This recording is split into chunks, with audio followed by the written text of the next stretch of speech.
Est-ce que vous savez d'où vient le jeu de rôle? Eh bien, ça vient du théâtre et surtout des wargames. Alors moi qui regardais mes frères et mes cousins d'un œil presque dégoûté quand ils jouaient à Risk, ça me fait bien rire aujourd'hui de voir que je suis plongée dans l'héritage de ce genre de jeu. Comme quoi, le karma existe. Alors, le plus connu des jeux de rôle, c'est bien sûr Donjons et Dragons, qui a fêté ses 50 ans l'année dernière. Les créateurs de Donjons et Dragons sont Gary Gygax et Dave Arneson, qui reposent en paix aujourd'hui. Donjons et Dragons, je pensais que c'était dans le domaine public. Eh bien, pas du tout.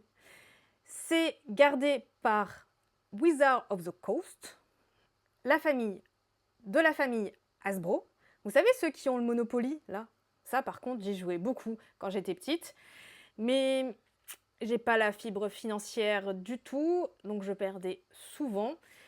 Et même mon banquier aujourd'hui pourrait vous le dire que j'ai pas cette fibre. Revenons à nos moutons. Du coup, Donjons et Dragons, si j'ai bien compris, était dans une Open Game License. C'était une règle qui voulait dire qu'on pouvait créer son propre jeu d'aventure en se basant sur le système des vins et on pouvait les vendre. Sauf que Wizards of the Coast est revenu sur ça en 2023 et ont voulu changer ce partage de règles.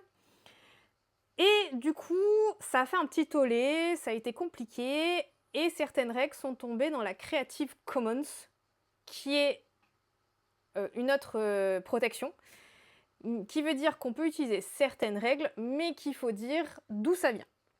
Donc il faut citer Donjons et Dragons.